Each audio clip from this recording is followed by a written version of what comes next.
Sa aming pagtitipon ngayon, Panginoon, iwawaksin namin ang lahat ng uri ng gawa ng kasamaan.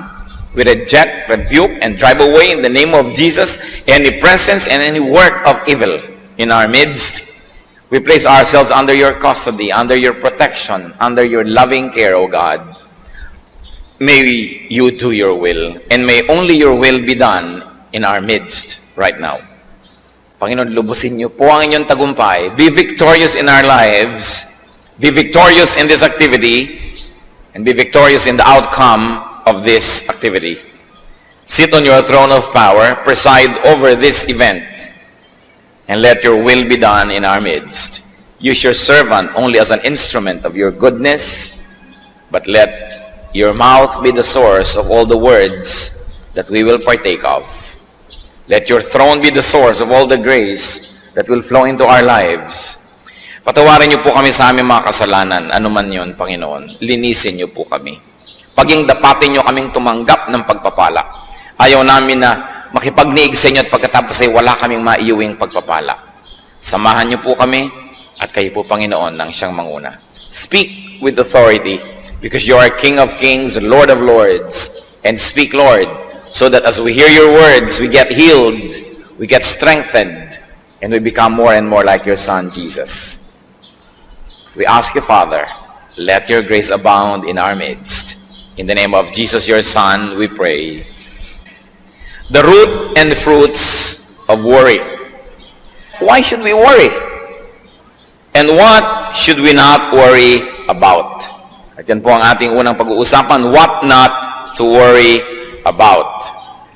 Matthew 6:25, therefore I tell you, do not worry about your life, what you will eat or drink, or about your body, what you will wear. Napakahalaga po na namnamin natin ang kahulugan ng mga salitang ito. Ang Panginoon ang nagsasabi nitong Matthew 6, buong chapter 6. At sabi niya, therefore I tell you, do not worry about your life, what you will eat or drink, or about your body, what you will wear. So do not worry about food and drink. Do not worry about clothes. In other words, do not worry about basic needs. Ano po ang dahilan? Why may we not worry? Because God knows you need this. Because God cares for you more than you care for yourself, and because God will provide. Matthew 6:26, in the same chapter, the Lord Jesus says and tells us why we should not become warriors. Look at the birds of the air. They do not sow or reap or store away in barns, and yet your heavenly Father feeds them. Are you not much more valuable than they? Napakasimple po ng logic. Sa katunayan, ito na yata ang isa sa mga pinakamadalas na i-quote natin na verse, sapagkat sabi nga ng matatanda, ang paalalay gamot sa taong nakalilimot, dahil kahit na gaano karaming beses na pinag-uusapan at pinag-aaralan itong mga bagay na ito, ang nagiging ending pa rin, the people of God are warriors. Lagi pa rin nag-aalala, lagi pa rin namamroblema. Matthew 6:28-30. And why do you worry about clothes? See how the lilies of the field grow, they do not labor or spin. Yet I tell you, not even Solomon in all his splendor was dressed like one of these. If that is how God clothes the grass of the field, which is here today and tomorrow is thrown into the fire, will He not much more clothe you, O you of little faith? Sabi, bakit nag-aalala ka sa iyong susuotin? Ang mga damo ba gumagawa ng tela, nagtatahi ng damit? Pero hindi. Pero si Solomon, kahit ang yaman-yaman niya at pinagpala ng Diyos, kahit kailan, hindi nakapagbihis ng kasing ganda ng pananamit ng mga damong ito. Tamang-tama ang kulay, tamang-tama ang blending, ang harmony ng design. Sabi niya, kung yung damong buhay ngayon, bukas lanta na at sinisigan na lamang, dinadamitan ng maganda, ikaw pa kaya? Taong maliit ang pagtitiwala. So do not worry about these things, and also do not worry about the future. Again, in chapter 6 of Matthew, verse 34, therefore do not worry about tomorrow, for tomorrow will worry about itself. Each day has enough trouble of its own. And why not? Why not worry about tomorrow? Because tomorrow will take care of itself. That is the logic. Pero kahit ilang beses na nating nadinig ito, sasabihin mo, ang daming beses ko nang nadinig yan sawang-sawa na ako marinig yan. Ang itatanong ko, napatigil na po ba kayo mag-alala? Sa ilang beses nating nadinig ito. Kaya dapat madinig pa ulit-ulit. Sabi, huwag mong alalahanin yung bukas. Yung bukas, poproblemahin niya ang kanyang sarili. In other words, the Lord is saying, I'm here today, don't worry about tomorrow, because when tomorrow comes, I'll be there as well. Because I am the Lord of yesterday, today, and tomorrow. Marami po sa atin ay hindi tayo nag-enjoy sa buhay kasi yung ibinibigay na grasya ng Diyos para ngayon, pinaghahati natin. Kalahati para ngayon at kalahati para bukas na inaalala na natin ngayon pa lang. Samantalang yung bukas, pagdating niya, may kasama siyang sariling grasya para sa kanya. May sarili siyang pagpapala na kasabay niyang darating. Pero dahil yung pagpapala ngayon na dapat sana ay ngayon at kasya para sa ngayon ay pinaghahati natin dahil nag-aalala na agad tayo bukas. At pagdating naman ng bukas yung darating na grasya, hahatiin mo na naman para sa makalawa kahit kailan hindi na tayo titigil mag-alala. I like to be very emphatic that the Lord doesn't teach us not to plan. Pinupuri nga ng Bible yung langgam na marunong magplano para sa darating na tag-ulan, nag-iimpok na daw ng pagkain. So you may plan. You may even want to save. You may want to be very detailed about how you want to spend your retirement. But the point is, after you have done the planning and after you have done what you could, stop worrying. Because even if you're worried, there is nothing that you can do to control the outcome of what may happen still. Ang inaalis ng Diyos sa atin yung walang kwentang pag-aalala. Hindi niya inaalis yung maging responsable. Hindi niya inaalis yung maghanda, magplano. Pero kung nagtanim ka ngayon tapos hindi ka makatulog buong gabi dahil iniisip mo kung tutubo yung itinanim mo, it will not help the plant and neither will it help you. So just do what you can and trust that the Lord loves you, that the Lord likes to bless your work, and go on with life with peace and in peace. What else do you not worry about? Do not worry about what you cannot do, what you cannot accomplish. Yan na nga po yung pinapanggit natin. Kaya nyo ba na palabasin ang ugat mula sa buto ng isang halaman matapos yung maitanim ito? No. Pero kaya nyo itanim? Yes. So, yan ang alalahanin nyo, itanim. Kaya nyo diligan? Diligan. Kaya nyo bunutan ng mga damo? Bunutan ng damo. Pero hindi nyo kaya, huwag nyo papelan kasi mahihirapan lang tayo lahat. Kaya nating payuhan ang ating mga anak. Payuhan. Kaya natin silang bigyan ng magandang halimbawa. Bigyan. Pero para mag-alala tayo na mag-alala kung sino mapapangasawa nila, kung anong gagawin nila sa buhay, magiging mabuti pa sila o masamang tao, useless. Just do your best. Sabi sa Bible, train up a child in the way he should go, and when he is old, he will not depart from it. So do your activity in the right time. When the child is young, teach. And then, sit back and relax at anihin ninyo ang bunga ng mabuting pagiging magulang at ng mabuting pagpapalaki ng anak. Generally speaking, pag pinalaki mo ng mabuti, generally speaking, magiging mabuti rin yung tao. Sobrang exceptional pagka hindi pa naging mabuti yan. Tapos sasabihin pa ng iba, bakit naman yung anak ni ganon, pinalaki pa sa Bible school, pinalaki pa sa church, takot-takot na Sunday school at camp at retreat. Ang ginawa, ipinaglilihi pa lang yung ipinagpe-pray na, nililay hands pa yung pagkabuntis, yung tiyan itong buntis na ito. Bakit ganyan pa rin ang nangyari? Aba, anong ibig nyo sabihin? Walang napala tayo sa ating pananalangin? Walang naging bunga ang pagtuturo ng Sunday school? Walang naging bunga ang pagpapalaki sa church? Meron!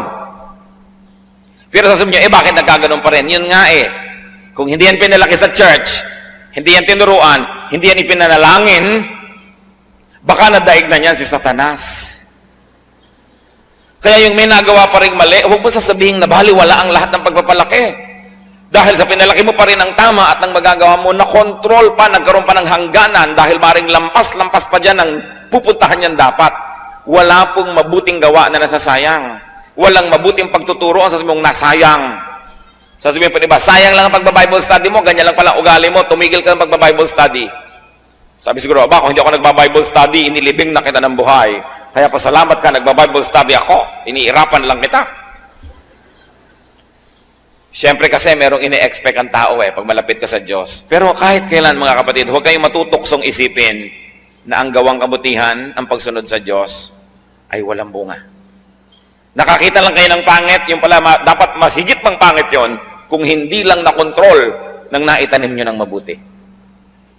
Good is always rewarded. So just do your best. Nagne-negosyo kayo, just do your best. Maging honest kayo sa inyong dealings. Serve your clients well. Give good service. Give good products. Huwag kayong mag-alala sa competition. Yung iba ang kanilang ginagawa ng paraan, paano papatayin yung competition, paano gagawa ng mali, paano gagawa ng foul. Ang gawin nyo lang, just be good. Because your goodness will be your own attractiveness. Hindi nyo kailangan sirain ang inyong kapwa para kayo maging matagumpay. Ang kailangan nyo lang maging mabuti. Don't worry. Luke 12:25-26, who of you, by worrying, can add a single hour to his life? Since you cannot do this very little thing, why do you worry about the rest? Tama nga naman. Sa pag-aalala nyo ba at pagiging mahilig mamroblema, sabi ng Biblia, kaya nyong dagdagan isang oras man lang ang inyong buhay? Hindi. Yung pala, yung kaprasong isang oras, hindi mo maidadagdag sa buhay mo. Ba't yung iba, inaalala mo palalo? Ang dami-daming pinoproblema.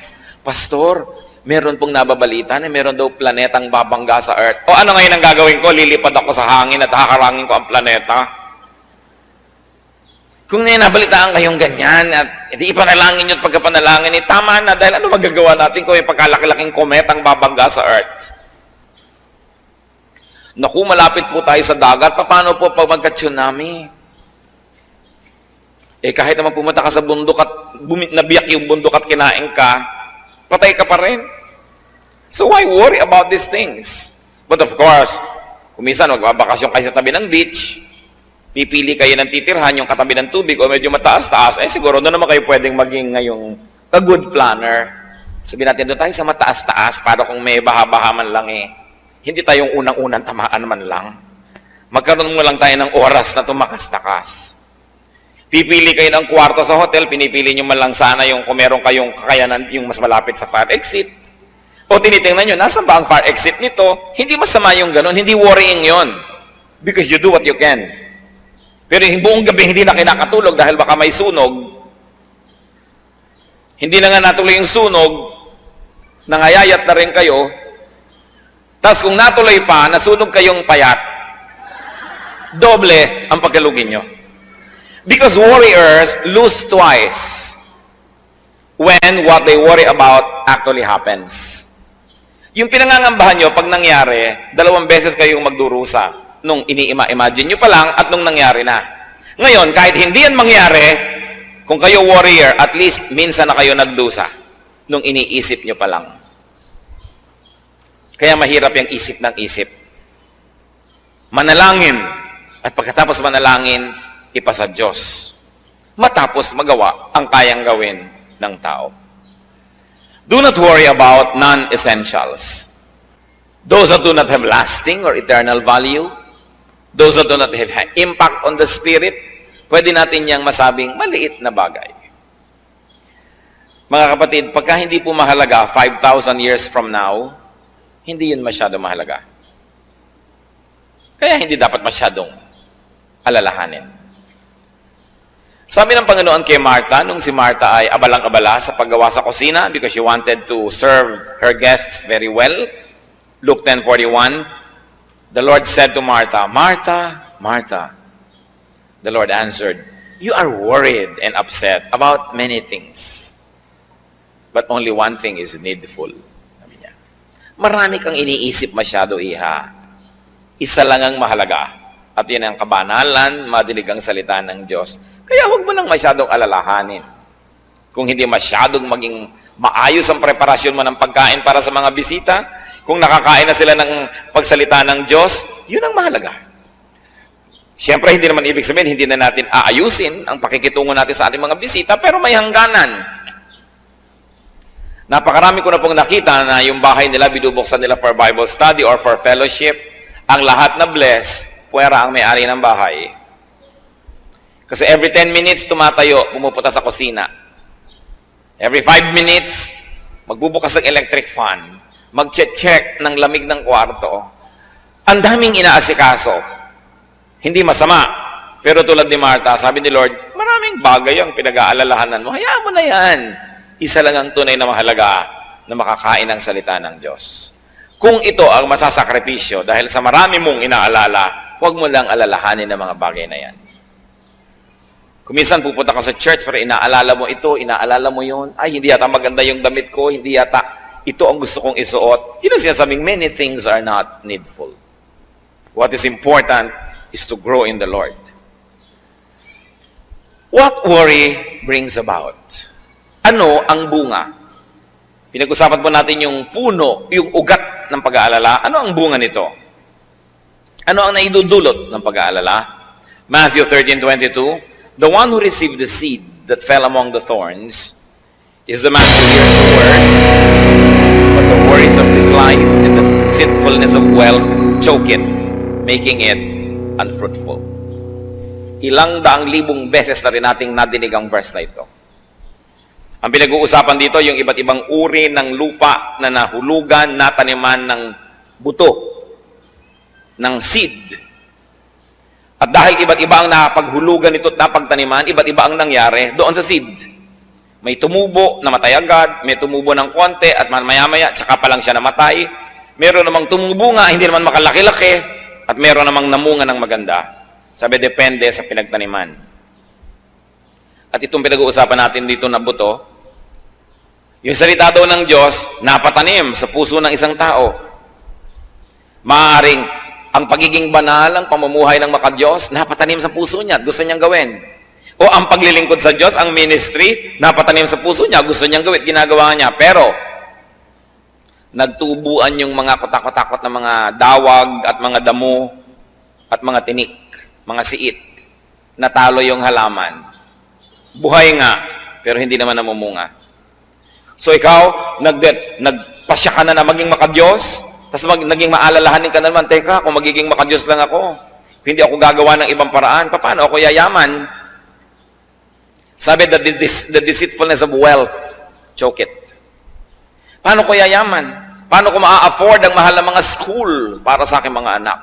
Paano ko sila maibabakasyon sa Palawan, sa Bohol, sa Baguio? Paano ko ibibili ko ang asawa ng mga hikaw na umiilaw-ilaw na parang traffic light?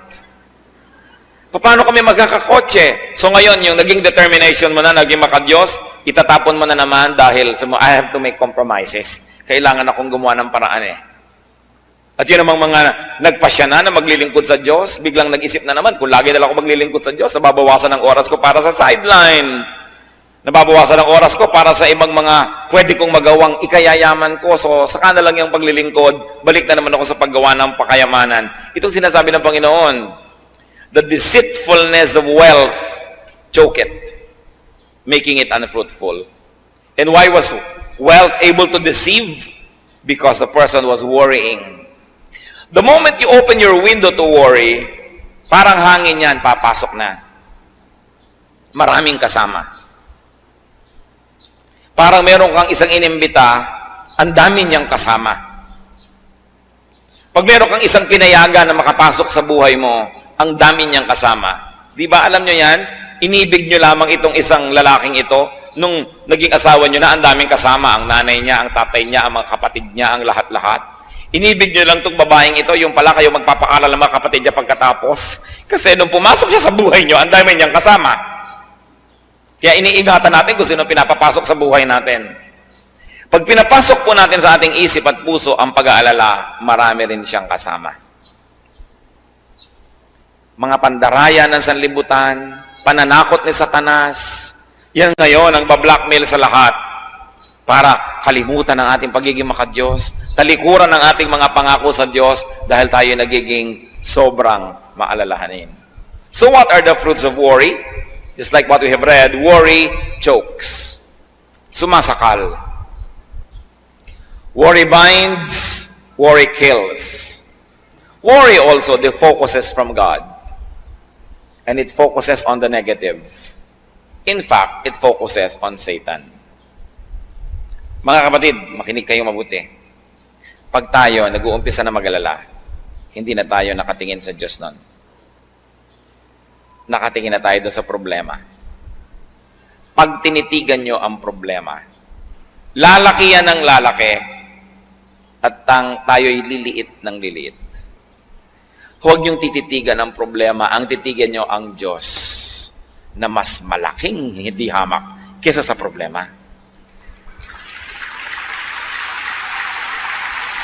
Pag tinitigan natin yung nakakatakot, lalong lumalakas ang loob nun, lalong nananakot.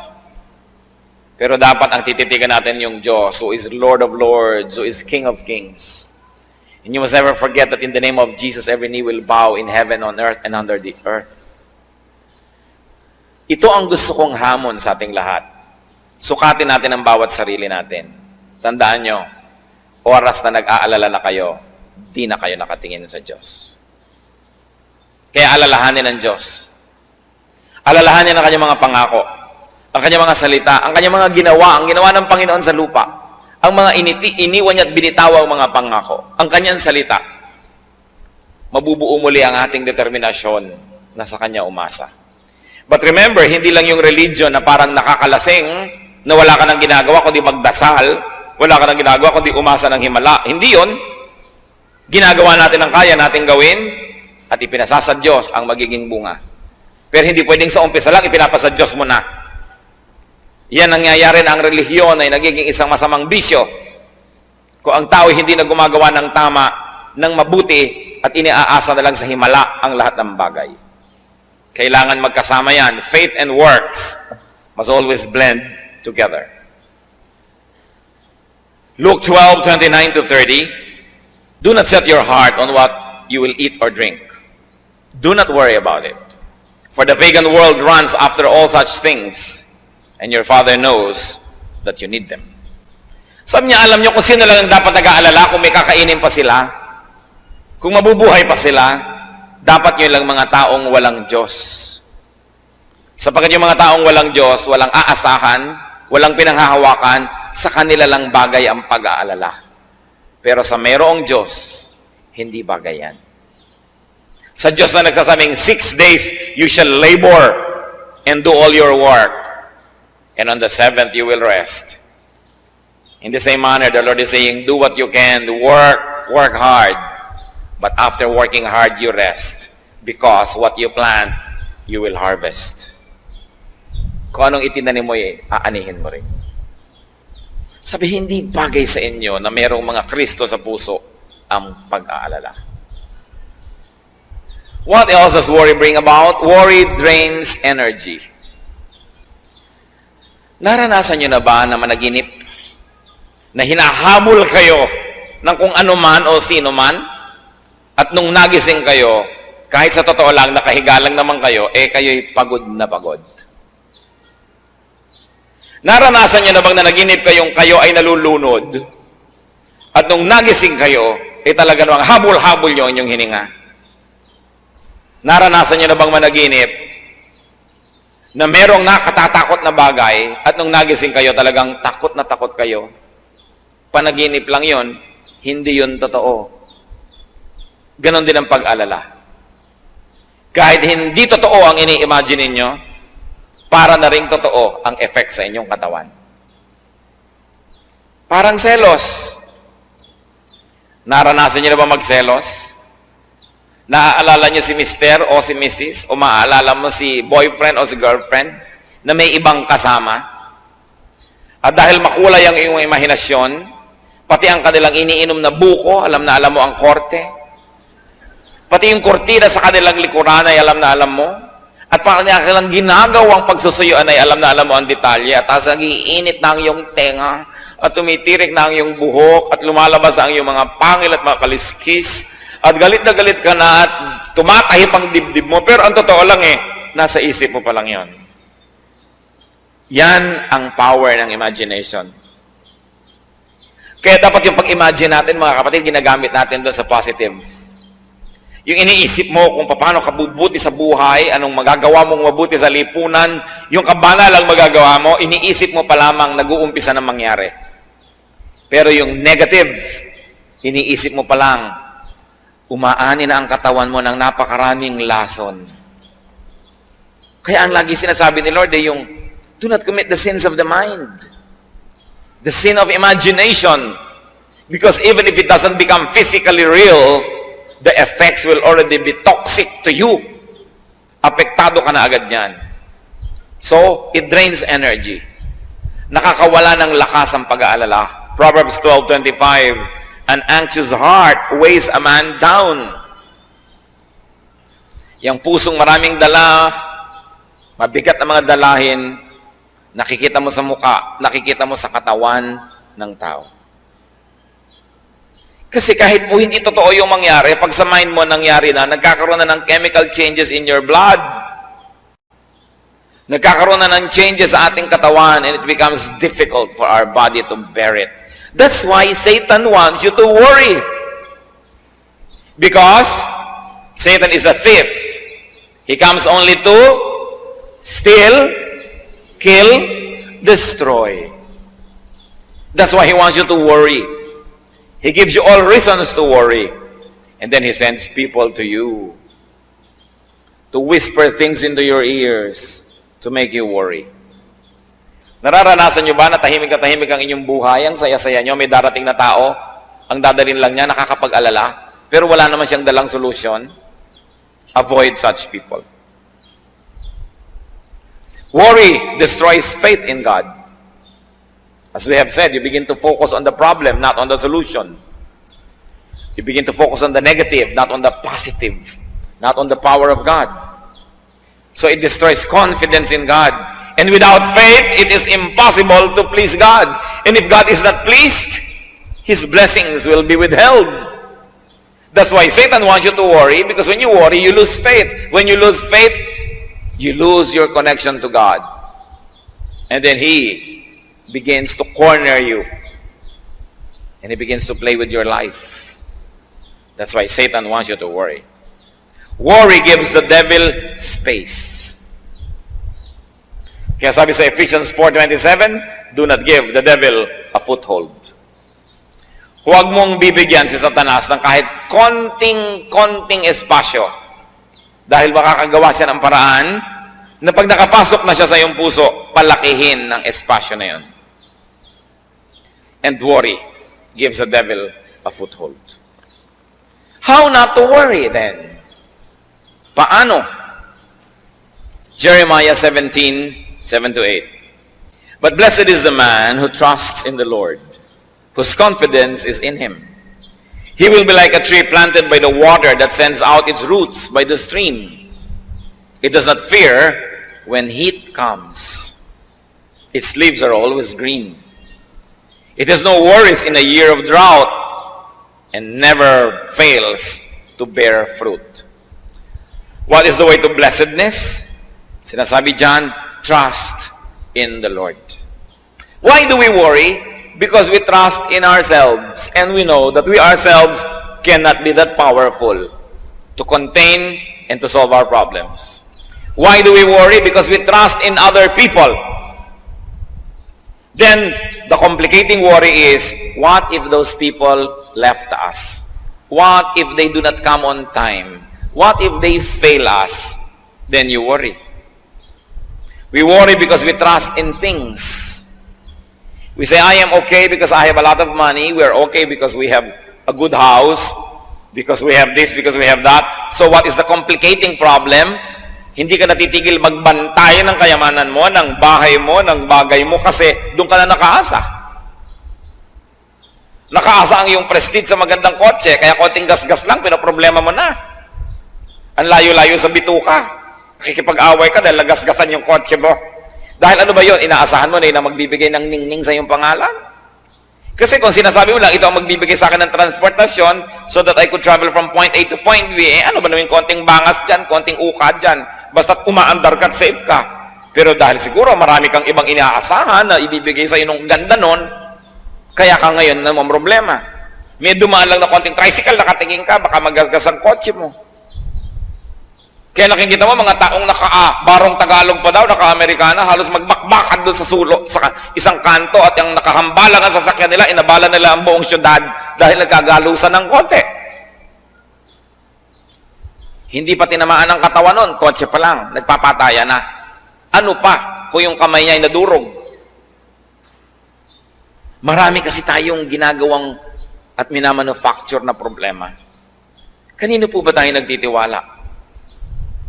Pag ipinagtiwala nyo na ang ligaya nyo sa buhay sa isang tao, kahit paasawa nyo yon, anak nyo yon, magulang nyo yon, at siya na ang pinagtitiwalaan nyo, magbibigay sa inyo ng mga kailangan nyo at kaligayahan at lahat-lahat, ano nangyayari?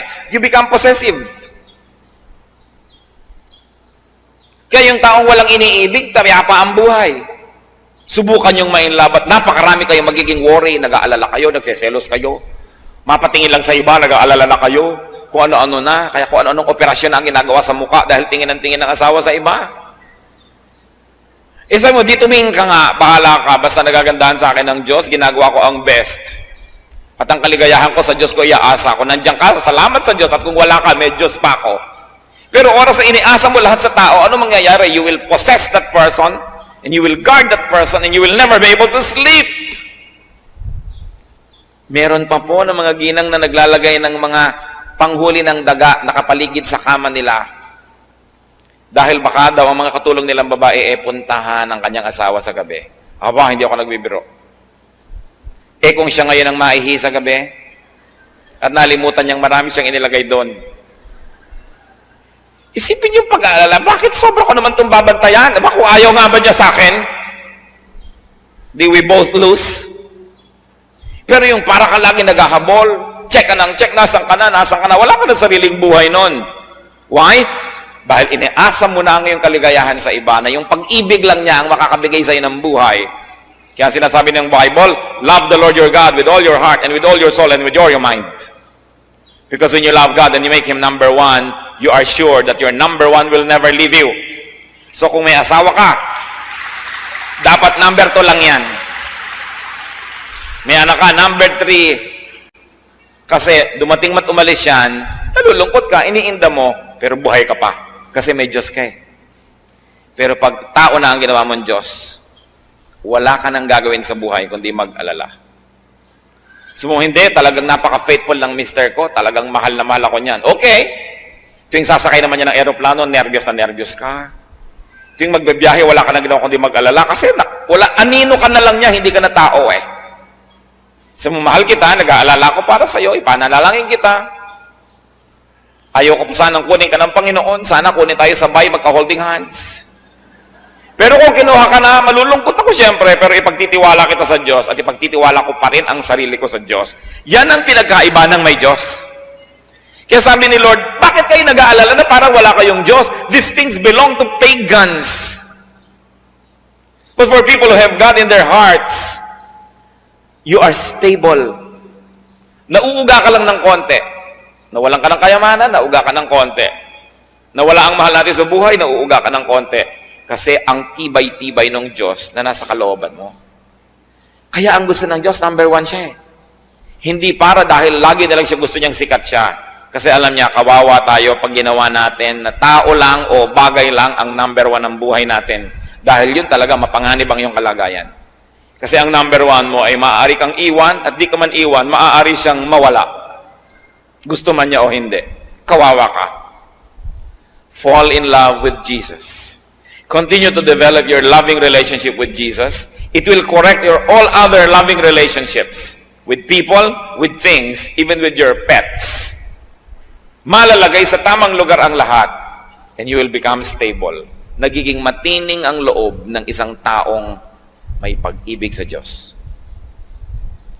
At ang pag-ibig sa Diyos, ang pakikipag-ibigan sa Diyos ay pumupuno ng lahat ng kulang ng puso ng tao. But inside every man's heart is a God-sized vacuum that only God can fill. That even if you had people, if you had things, if that vacuum for God is not filled, you will always be empty. That's why there are many people who are running on empty. Nagtataka sila, meron naman akong bahay na maganda, meron naman akong pamilya, meron naman ako nito, bakit kaya kulang ang buhay ko? Hindi nila na tatanto na maaaring ang Diyos ang kulang sa kanilang buhay. Pero pag yung lugar ng Diyos puno na ng presensya niya, kahit kulang-kulang yung iba, hindi mo yun gaanong iniinda. Although God wants you to have all of these chambers of your heart filled, dahil hindi naman siya maramot. Pag po tayo mapag-alala, Isang bagay ang tiyak, hindi ganon katibay ang relasyon natin sa Diyos. Kaya patibayin, i-develop yan. How else are we not to worry? Do your best. Leave the rest to God. Proverbs 16:9, in his heart, a man plans his course, but the Lord determines his steps. Man plans, but God has the final say. And in the end, God will prevail. Kaya kailangan, ginagawa natin ang magagawa, pero ipinapasa Diyos. At mga kapatid, listen to this. Tinatanggap ang kalooban ng Diyos. Kahit hindi yon ang kalooban natin. Nagtitiwala na lagi siyang tama. That when you do not agree with God, doubt your scholarship. But do not doubt God. Because God cannot be wrong. Proverbs 19:21, many are the plans in a man's heart, but it is the Lord's purpose that prevails. So who is going to be a happy man or woman? That person whose plan is to obey God. That person who opens his heart to the plans of God so that God's plan will happen. Because even if you plan against God's plan, it is God's plan that will prevail. At kung makikipag-contest ka sa Diyos, paano ka mananalo? Masaya ang taong sa umpisa pa lang, hinahanap na niya agad. Ano po bang kalooban niyo, Lord? Yun na lang ang gawin natin. Kasi yung kalooban niyo naman ang laging matutupad. Bakit ko sasayangin ang oras kung makipaglaban sa inyo? And what is the meaning? One meaning of being godly is when your will becomes patterned after the will of God. Kung yung gusto na natin mangyari sa buhay natin, ay yun naman talaga ang gusto mangyari ng Diyos, isa yun sa ibig sabihin na maka-Diyos tayo. Hindi sabihin maka-Diyos ako, pero lagi ka nakikipagtunggalin sa Diyos dahil iba ang gusto mo at iba ang gusto ng Diyos. E di all the time, para na lang laging contest yan. Sino ang magkakaroon ng payapang buhay? Yung ang gusto ng Diyos at gusto niya ay iisa na. Pareho na. Then mapayapa ang ating buhay. Kaya gusto natin ay lagi nating malaman ang salita niya, makilala siya, para maiayon natin ang ating pag-iisip, ang ating buhay sa Kanya. Be sensitive to God's will and to God's purpose. So in life, you define what is doable and you define what is not doable. Do not worry about the undoable. Just do your best. Leave the rest to God. How else are we not to worry? Plant good seeds. Do not plant bad seeds. Proverbs 11:18, he who sows righteousness reaps a sure reward. And Proverbs 22:8, he who sows wickedness reaps trouble. Gusto ninyo na mabawasan ng mga alalahanin sa darating na bukas? Gumawa lamang ng mabuti ngayon. Sapagkat bawat na ginagawang mabuti, makakaasa kang may aanihin ka bukas na mabuti. At bawat ginagawang masama, makakaasa ka rin na may aanihin kang di maganda. So huwag tayong mag-alala ng mga pangit na aanihin kung alam naman nating nagtanim tayo ng nagtanim ng mabuti. This is Agriculture 101. Pag nagtanim ka, may aanihin ka. At kaya po yung iba sigurista, maraming itinatanim eh. Gusto mo magkaroon ka ng 4 na puno ng lansones sa iyong bakuran, magtanim ka ng 7. Sakali man na yung 3 hindi tumubo, may 4 pa talagang tutubo. Kaya hindi masamang magtanim ng maraming magandang bagay. Meron kang kayang tulungan na tao, damihan mo. Hindi naman lahat ng taong tinulungan mo magiging grateful eh. Pero kung marami kang tinulungan, may chances ka na mas marami naman dyan ang tatanawan lang. Marami kang ginawang mabuti. Pero tandaan ninyo, ang ginagawa ng masama, lahat yan gaganti. Liban na lang na born again. Kaya ipanalangin nyo ma-born again lahat ang ginawa nyo na masama. Dahil kung hindi, walang inaantayan kundi pagkakataon na gantihan ka. Mga bata, mang inapi mo nung maliliit, hindi lang yung kumikibo dahil maliit pa. Pero tatandaan nyo mga kapatid, sa bawat tik-tak ng orasan, sa bawat pagsikat at paglubog ng araw, kayo'y papahina at sila'y papalakas. At sabi nila, balang araw, babangon ako at tuturugin kita. Kaya yung gumagawa ka ng masama sa bata, actually, it's very wicked because you do something bad to a helpless person.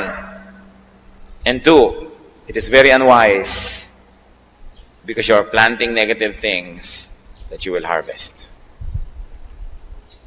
Pero yung gagawa ka ng mabuti sa isang bata, hindi niya nalilimutan yun. At darating ang panahon.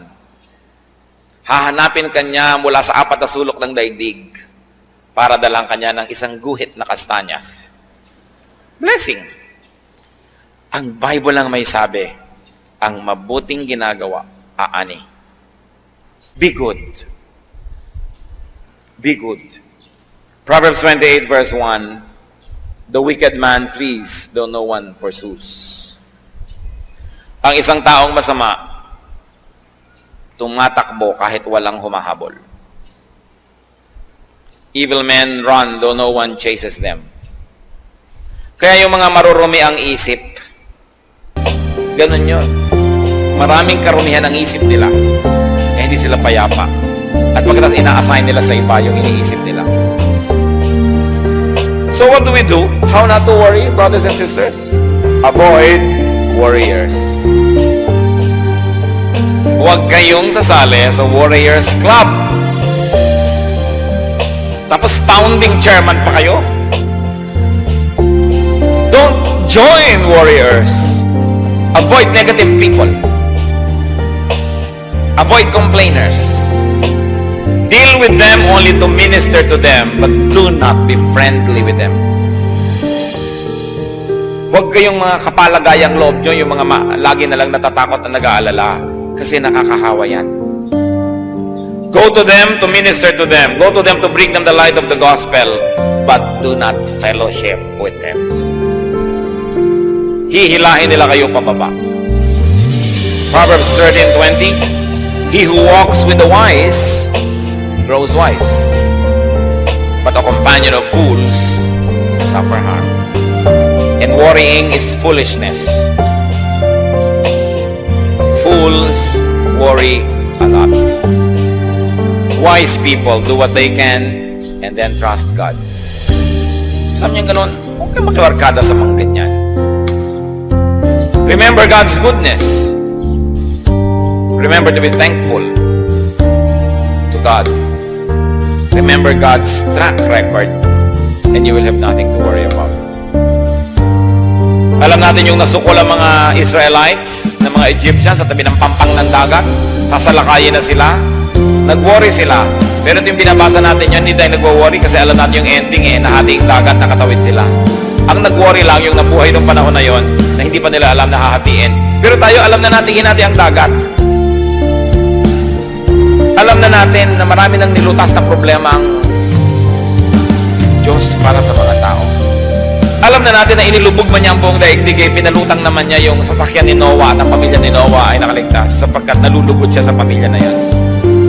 Alam na natin na nagdiliman sa Ehipto, yung lugar ng Goshen na tirahan ng mga Israelites ay maliwanag. At alam na natin na pinatay man ang lahat ng panganay na anak ng mga pamilya sa Ehipto na iligtas sa mga panganay na anak ng mga Israelita. Alam na natin na ang Diyos marunong mag-exempt, marunong lumundag ang kanyang mga parusa kung nais kang paiwasan ng Diyos. So sino lang ang dapat nating bigyan ng kasiyahan? Ang Diyos. Sapagkat kung siya'y nasisiyahan, mahirap pa sa Kanya na tayo magpalain. Sino ang makakapigil sa Diyos kung gusto Kanya pagpalain? At sino naman makakapilit sa Kanya kung ayaw Niya? So sa halip na mag-alala, ang gawin natin ang kalugod-lugod sa Diyos at Siya ang bahala sa atin.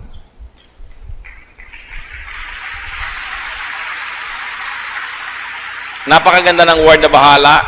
Inaakala at iniisip ng marami na ito'y nagmumula sa salitang bathala. Kaya hindi ito yung sinasabi ng mga tao na bad traits of the Filipino, bahala na habit, as if it's kesera-sera. What will be, will be. Kesera-sera ba yung bahala? Pag sinabi ng kuya mo, namatay ang mga magulang mo, sabi ng kuya mo sa'yo, akong bahala sa'yo. Ibig sabihin ba, no? Kesera-sera? So I'll be responsible for you. Pag sinabi mo sa tiyo mo, tiyo, kayo na pong bahala sa amin. Ang ibig mo ba sabihin nun, kesara-sira, kahit anong what will be. Sabi mo, kayo na pong mag-alaga sa amin. Pag sinasabi mo sa katulong nyo sa bahay, Bining, aalis ako, pagka may sunog, bahala ka. Ang ibig sabihin mo nun, tatakbo na lang siya. Hindi, inaasahan nyo, dala niya ang aparador. Inaasahan nyo, pag bumaha, lulutasin niya yung problema. Pag sinabi mong bahala ka, ibig sabihin, I'm giving you responsibility. I'm giving you supreme commandership and leadership.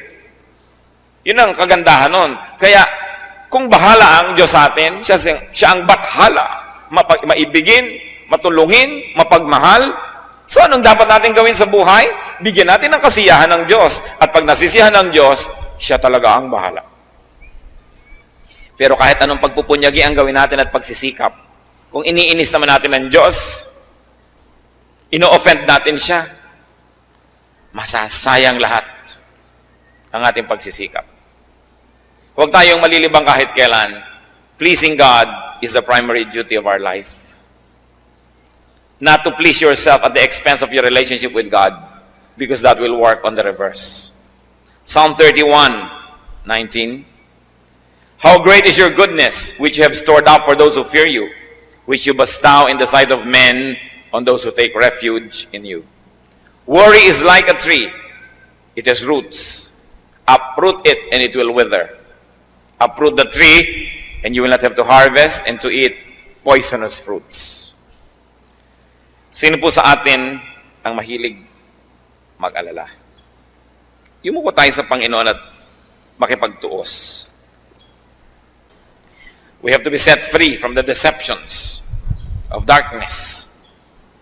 Mga pag-alala lang, wala namang nangyayari, wala namang magandang bunga. Pinapalungkot lang tayo lalo, ginugulo tayo. Unang-una, ipatawad mo, Panginoon, sa amin ang pagiging mapag-alala. Nangangahulugan itong kami tumitig sa iba't hindi sa inyo.